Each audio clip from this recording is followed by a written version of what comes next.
Eleanor had lived most of her life in a quiet town called Willowbrook, a place where the loudest sound after sunset was the rustle of oak leaves brushing against old rooftops. She wasn't famous. She wasn't wealthy. She had never caused trouble for anyone. For nearly 45 years, she served as the community librarian, her soft voice guiding generations of children toward the wonder of books. After her husband Henry passed away 14 years earlier, grief became her silent companion.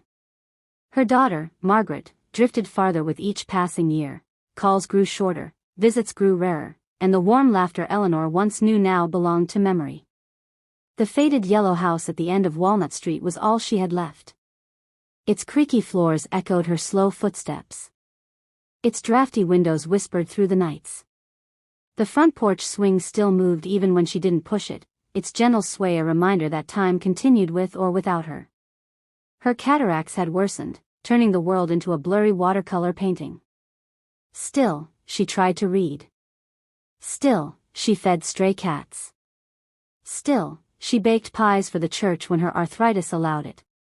In Willowbrook, she was simply Miss Ellie, the quiet old woman whose kindness went unnoticed because it blended so seamlessly into the background of everyday life. No one, not her neighbors, not the town officials, not even the church ladies who waved politely every Sunday, could ever imagine her standing in chains. No one could picture the flashing red and blue lights reflecting off the yellow paint of her house. No one could imagine the frail, trembling hands of a 91-year-old woman shackled to a hospital bed, surrounded by officers who spoke to her as if she were a threat. And yet, it happened. It happened because people hadn't been looking closely. They hadn't noticed the unpaid bills piling up under her front door. They hadn't noticed the strange man visiting late at night. They hadn't noticed her groceries diminishing, though she hadn't been eating. They hadn't noticed the dark bruises she hid under long sleeves, even on warm spring days. They hadn't noticed her fear. For years, Eleanor had been suffering in silence. For years, she had been trapped in a nightmare no one cared enough to see. And when the truth finally surfaced, it didn't free her. It destroyed her. Because the crime she was accused of, the crime that put her in chains, wasn't one she had committed. It was one she had been forced into. And the person responsible was someone Willowbrook trusted far more than they ever trusted her. The moment the stranger placed his hand on her shoulder, something inside Eleanor tightened. Not pain. Not fear. Something deeper, an instinct she didn't yet know how to trust. Brianna looked between the two of them, uncertainty clouding her expression. The stranger's confidence worked like a charm. His posture, his polished appearance, his steady tone, it all told the room a lie so convincing that no one thought to question it. Well, Brianna began carefully, if he's the one helping with your finances, Miss Ellie, then maybe he can explain the withdrawals. The man smiled, warm and reassuring. Of course I can. Aunt Ellie likes giving to charities, but she forgets afterward. I've been making sure the paperwork matches. Eleanor shook her head. I don't donate that much money. And I don't know you. The man squeezed her shoulder slightly, firm, controlled, just enough pressure to quiet her without appearing forceful. It's okay, he murmured. You've had a rough week. Let's take you home, all right? Brianna hesitated again, her fingers tapping nervously on the counter. Miss Ellie, would you like me to call someone? Maybe your daughter? Eleanor's eyes softened with sadness. She's far away, dear. She hardly picks up. The stranger pounced on those words. See? There's really no one else. I'll take good care of her. Brianna wanted to argue. Something felt off. But the bank was busy, the line was growing, and the man seemed so certain, so in control, so believable. She forced a polite nod. All right. If you say everything is fine. Everything was not fine. As the man guided Eleanor toward the door, she whispered, I don't know you. Please let me go. His polite facade vanished for a split second. Keep your voice down, he hissed without turning his head. You want to cause a scene? They'll think you're losing your mind. Her breath caught in her throat. That was the moment she realized something was terribly, terribly wrong. When they stepped outside, the cold winter wind hit her face. She wanted to run. Her feet refused. Not because they couldn't, but because fear froze them in place. The man opened the door of his dark sedan. "Get in." "I won't," she whispered. His smile returned, thin, rigid, chilling. "Yes, you will." He leaned close enough for her to feel his breath. "Because I know where your daughter lives. And I know what she keeps in her mailbox every first of the month, those pension checks you send her. Would be a shame if something happened to them." Eleanor felt her heart fracture. Not from the threat.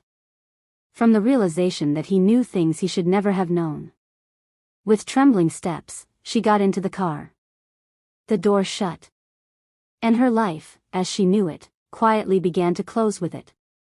Because from that day onward, Eleanor would not just lose her money. She would lose control. Her freedom.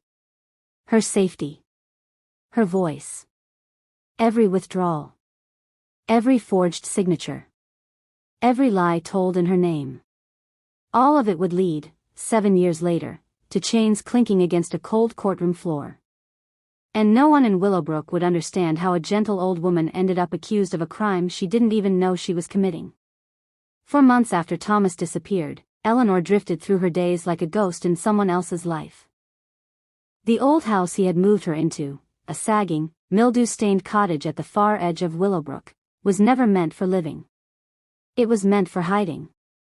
Cold drafts seeped through cracked windows. The roof leaked in 3 places. The heater rattled like loose bones in the walls. Some nights, the temperature dropped so low she slept with her coat on, shivering under thin blankets that smelled of dust and loneliness. Her food supply dwindled. First she rationed. Then she skipped meals. Then she simply went hungry. She tried calling the bank. They said they couldn't discuss her accounts without her authorized representative. She tried calling the county office. They told her the property deed had already been transferred. She tried calling her daughter. The line rang until the automated voice said, "Mailbox full." Each day, her world grew smaller. Each night, the silence grew heavier. Eventually, she stopped trying. Because somewhere along the way, Eleanor began doubting herself. Her memories blurred. Her thoughts tangled. Her confidence crumbled. Was she losing her mind? Had she truly signed something she didn't remember? Had she really mixed him up with someone else? Could she have been the one making mistakes? And in a cruel twist of psychological abuse, she believed what Thomas once told her. "You're old, Aunt Ellie. You forget things. That's why you need me." Except he wasn't helping her. He had stolen her entire life. The breaking point. It wasn't a dramatic moment. There was no loud crash or scream or sudden collapse. It happened quietly, like everything else that destroyed her. One morning, after weeks of weakness, Eleanor stood up to make tea. Her hands shook so badly she dropped the kettle. Boiling water splashed across her slipper, burning her foot. She stumbled back, slipped on the wet floor, and hit her head against the counter. She lay there for hours. Cold. Disoriented. Bleeding slowly from a small cut. Unable to get up. It took a traveling electricity meter reader, an unfamiliar man checking a neglected property, to push open the door and find her curled on the kitchen floor. He called for help immediately. Paramedics rushed in. They lifted her gently. She whispered only one thing before passing out. "Please, don't let him find me." No one knew who him was. But the paramedics documented her condition: malnutrition, dehydration, bruises in various stages of healing, untreated cataracts, early signs of dementia exacerbated by neglect. A mandatory report was filed. Police were contacted.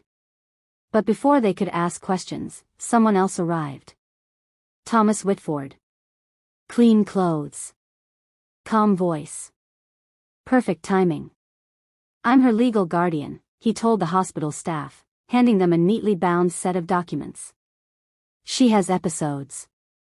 I take care of her. And for the second time in her life, the system believed him. The hospital discharged her directly into his custody.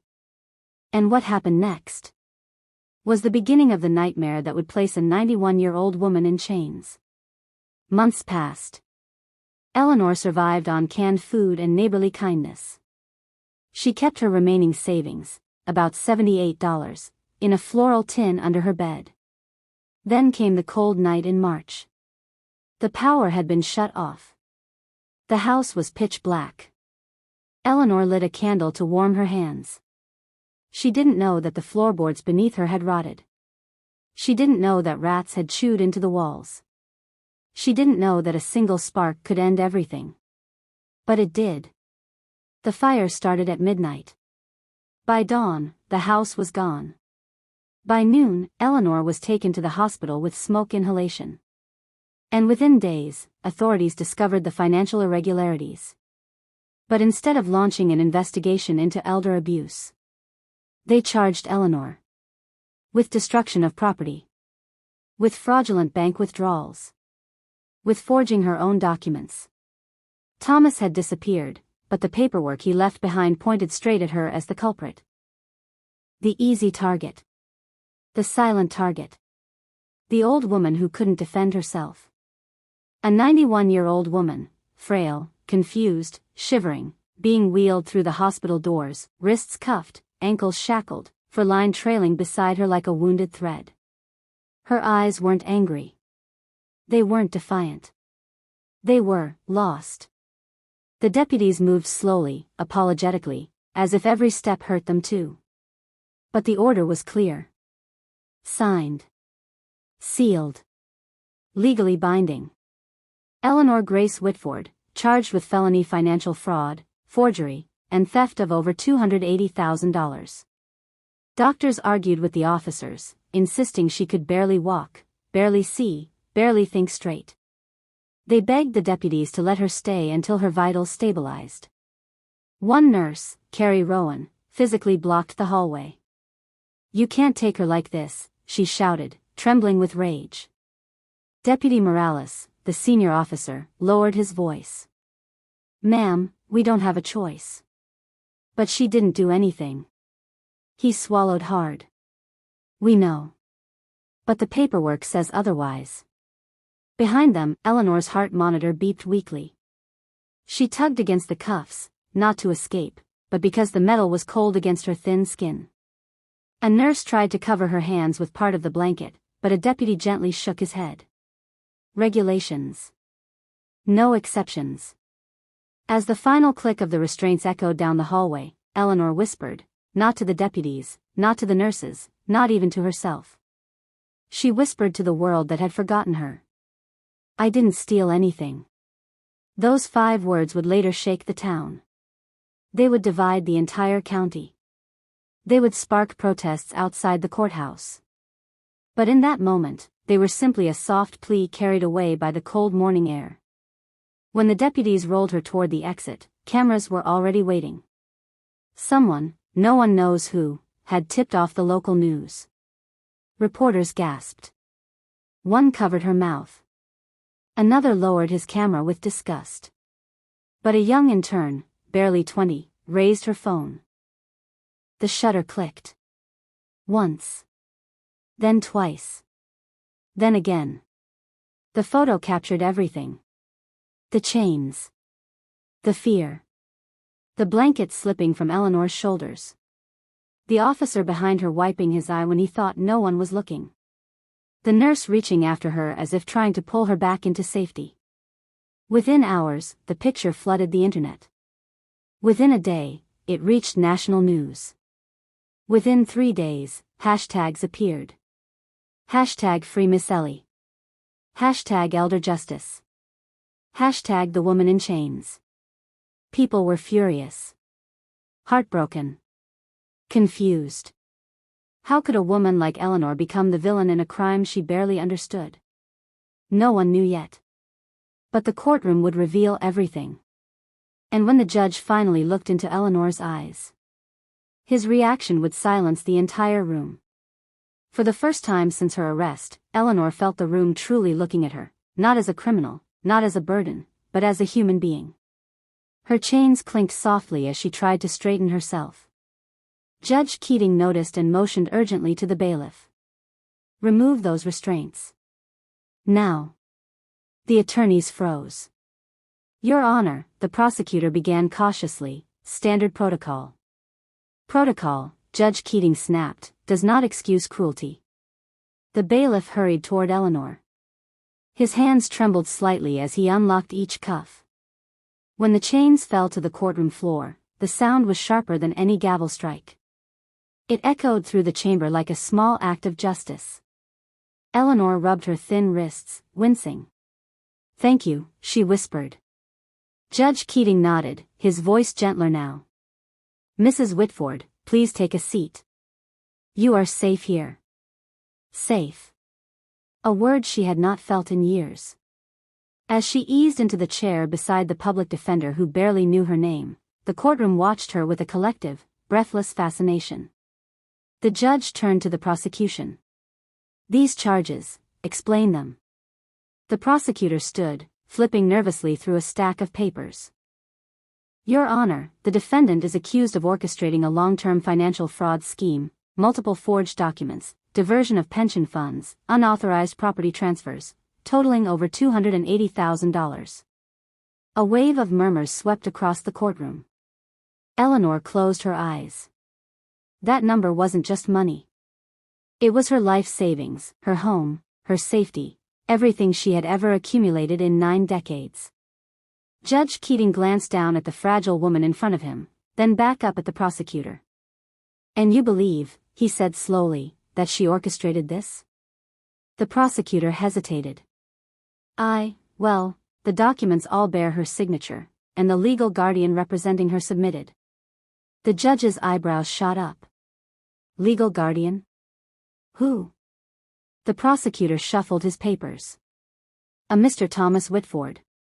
He claims to be her great-nephew." The entire courtroom shifted. Eleanor's head lifted. "No," she whispered. "He's not my nephew. I don't have any family. I told everyone. I told the police. I told the hospital." Her voice cracked, but she pushed through. "He stole everything from me." Judge Keating leaned back slowly, hands clasping. "Do you have proof, Mrs. Whitford?" The question hung heavy in the air. Eleanor looked down at her trembling hands. I don't know. I don't remember things clearly anymore. He confused me. He scared me. He made me sign things. Or maybe he didn't. I don't know. I'm sorry." Her apology was heartbreaking, whispered like she believed she had failed the world. Judge Keating felt something twist inside him. This wasn't a defendant. This was a victim. He turned to the prosecutor again. "Is Mr. Whitford present today?" "No, Your Honor." His attorney submitted a medical note. "He is claiming severe anxiety due to media attention." The judge's eyes narrowed. How convenient. A ripple of uneasy laughter moved through the room. Judge Keating struck the bench with his hand, not in anger, but in determination. "This court will not proceed with another word," he declared, "until we determine whether this elderly woman has been the victim of exploitation." He paused. "And until we find out who Thomas Whitford really is." The courtroom froze. Reporters leaned forward. The public defender blinked in surprise.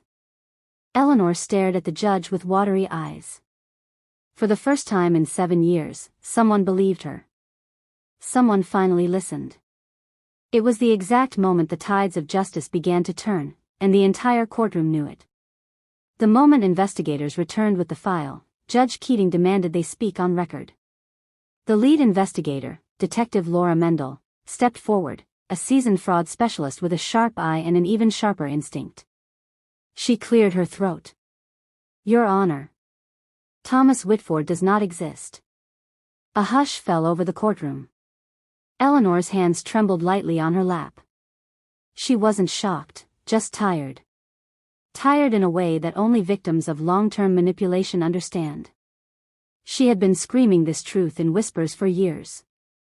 Now, finally, someone was shouting it for her. Detective Mendel continued. The identity used to access Mrs. Whitford's accounts belongs to a man who died in 1984. Anyone using the name today is doing so illegally. The judge's face hardened. So the person who took her money is an imposter. Yes, Your Honor. And that's not all. Mendel opened a thick file and laid several documents on the evidence table. These signatures, she said, pointing to the power of attorney, medical releases, and bank forms, were compared with Mrs. Whitford's verified signatures, and they do not match. She flipped to another page. Additionally, transactions occurred on dates when Mrs. Whitford was hospitalized, sometimes unconscious. There are withdrawals from ATMs miles away from Willowbrook. Purchases she cannot physically make. Murmurs rippled through the courtroom. The prosecutor looked pale. Against the bench. What about the property transfer? Mendel nodded grimly. The deed transfer is fraudulent. The notary stamp used was copied and pasted from another file. The notary listed retired 3 years before the document was signed. The courtroom reacted in shock. And the foreclosure notice? The judge asked. Also triggered by falsified information, she replied. Mrs. Whitford was never behind on her mortgage. Someone redirected her statements, edited her billing address, and submitted false delinquency reports. The judge looked sick. Someone in the gallery whispered, "My God." Even the bailiff's jaw tightened. Mendel took a slow breath before delivering the final blow. We ran surveillance from the abandoned property where Mrs. Whitford was found. There were traces of mail addressed to someone named Daniel Hartley, including a lease agreement from 7 years ago. The name meant nothing to the courtroom. But to investigators? It was the missing puzzle piece. Who is Daniel Hartley? The judge asked. Mendel lifted her eyes. A career con artist. Multiple warrants. Known for elder exploitation and identity fraud. Last known residence, Willowbrook. The entire room froze. Gasps erupted. Eleanor's heart fluttered painfully, but she forced herself to ask. So, he lied? All this time? Detective Mendel nodded. He lied about everything. Judge Keating slammed his hand on the bench. Issue a warrant immediately. I want this man found. The court clerk scrambled to prepare the paperwork. And, the judge added sharply, pointing at the prosecutor, all charges against Mrs. Whitford are hereby suspended pending full review. Applause broke out in the gallery. Reporters rushed out of the room to broadcast the breaking news. Eleanor simply closed her eyes. Not in relief, but in exhaustion. 7 years of confusion, fear, manipulation, and loneliness had finally begun to crack open, and the truth was spilling out for the world to see. But justice was not finished yet. Because Daniel Hartley, the ghost who stole her life, was still out there. Margaret stayed at her mother's bedside for hours, refusing to leave even when the nurses insisted she rest. The guilt clung to her like wet clothes, years of unanswered calls, missed holidays, and quiet distance replaying in her mind. She held Eleanor's frail hand, stroking it gently. Mom. I'm so sorry I wasn't here. Eleanor shook her head weakly. Oh, sweetheart. Life gets busy. I knew you loved me. That was enough. But Margaret broke again, burying her face against her mother's blanket. No. It wasn't enough. You needed me, and I wasn't here. For the first time in days, Eleanor lifted her hand and placed it softly on her daughter's head. You're here now. Those 3 simple words pierced Margaret more deeply than any accusation ever could. The daughter takes charge. Over the next several days, Margaret transformed from a grieving daughter into a fierce protector. She marched into Judge Keating's office with a folder stuffed full of documents, birth certificates, family trees, old photographs, letters showing home addresses and known relatives, pension records, property documents. None of them included anyone named Thomas Whitford or Daniel Hartley.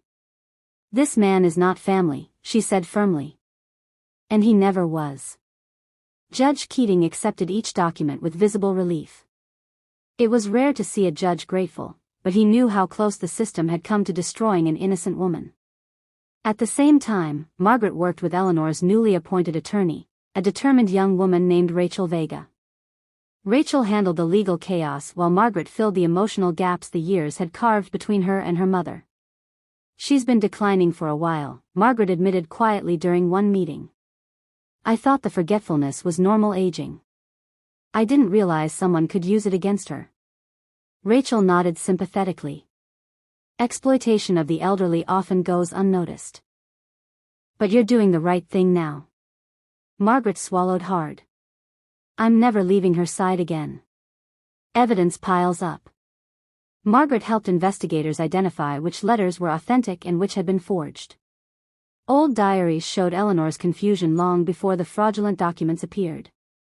Phone logs revealed dozens of calls from unknown numbers in the months leading up to the exploitation. Bank statements, once ignored, now painted a clear picture. Withdrawals she never made. Purchases she couldn't have completed. Signatures that failed every authenticity test. Every page, every note, every detail pointed toward one undeniable truth. Eleanor hadn't stolen a cent. She had been robbed, systematically, methodically, and cruelly. A daughter's resolve. One evening, as the hospital lights dimmed and the halls grew quiet, Margaret sat beside Eleanor, brushing her hair with slow, careful strokes. "Mom. I'll fix this," she whispered. "I'll fix everything he did to you." Eleanor closed her tired eyes, breathing in the comfort she had been denied for years. For a moment, a fleeting, fragile moment, she felt safe again. Because her daughter had returned. And this time, she wasn't going anywhere. Months passed. Eleanor grew stronger. Margaret grew fiercer. And Derek Holloway, now a fugitive, grew more desperate. But the case had reached the courtroom. Eleanor arrived in a wheelchair, her hands free this time, wrapped in a warm shawl her daughter had knitted for her. People stood when she entered. Not because the judge ordered it, but because the entire room felt the weight of what she had endured. Reporters whispered. Attorneys shuffled their papers. Even the bailiff softened his voice when guiding her to the front. Margaret held her mother's hand and whispered. "Today, truth speaks." The judge reviewed the evidence. One by one, Eleanor's attorney placed documents on the table, medical records proving cognitive decline. Financial statements showing sudden, unusual activity. Phone logs with calls Eleanor never made. Letters Eleanor never wrote. Signatures Eleanor could not possibly have signed. And Derek's notebook, with her name circled in red. The judge's face darkened. He stopped turning pages. He looked at Eleanor, then at the prosecutors, then at the courtroom. And for a moment, nobody breathed. This woman should never have been arrested. His voice echoed. Firm. Angry. Unmistakably heartbroken. He stood, something judges rarely do, and addressed the entire room. What has happened to this woman is not just a miscarriage of justice. It is a stain on our system. A stain we must correct. People in the gallery wiped tears. The judge cleared Eleanor's name on the spot. Every charge, dismissed. Her record, expunged. And then the judge said something that made the courtroom fall into stunned silence. From this day forward, Eleanor Whitford is recognized not as a defendant, but as a victim of criminal exploitation and a survivor of abuse. She deserves protection, not punishment. And then he did something nobody expected. He walked down from the bench. He approached Eleanor directly. And as the entire room watched, he gently placed his hand over hers and said, "You should never have been in chains." And it will never happen to you again. The courtroom erupted, quietly, respectfully, into heartfelt applause. Nurses from the hospital cried. Doctors nodded in relief. Margaret broke down in her mother's arms. Eleanor whispered, "Thank you, thank you." But the story wasn't over. Not until one man was found. Not until justice was complete. And Derek Holloway was still out there. Community awakens. When the gavel struck for the final time, something shifted inside that courtroom. Eleanor wasn't just exonerated. She became a symbol. A reminder. A warning. A wake-up call the community could no longer ignore. As deputies escorted her out, not as a prisoner, but as a protected elder, people lined the hallway. Some reached out to touch her hand. Some whispered prayers. Others simply cried. Margaret walked beside her mother, steadying the wheelchair with trembling hands. Reporters shouted questions, but Eleanor only paused once, to say a single sentence that would air on every news station that night. "I forgive him, but I want no one else to suffer." An investigation begins. Within hours of Judge Keating's order, law enforcement agencies from 3 states joined together. They opened what would become the largest elder fraud investigation in county history. Agents revisited Derek Holloway's abandoned apartment. More victims. More forged signatures. More red circles around names. 47 of them. Each one vulnerable. Each one targeted. Eleanor had become the key to uncovering them all. Judge Keating's reform. 1 week later, Judge Keating convened an emergency meeting with county officials. New protocols were drafted. Mandatory verification before arresting elderly patients. A special task force for senior financial safety. Required training for law enforcement on elder exploitation. A community hotline for suspected abuse. By the end of the month, the county passed what would be called the Whitford Act. A law inspired by a 91-year-old woman who had once been wheeled into court in chains. Eleanor's first day home. That evening, Margaret took her mother home. Neighbors had decorated the front porch with flowers and warm notes. "Welcome back, Miss Ellie, we stand with you, you're our hero." Eleanor touched one bouquet and whispered, "I didn't know people cared so much." Margaret kissed the top of her head. "They always did, they just didn't know your story." Far away. Derek was running out of time.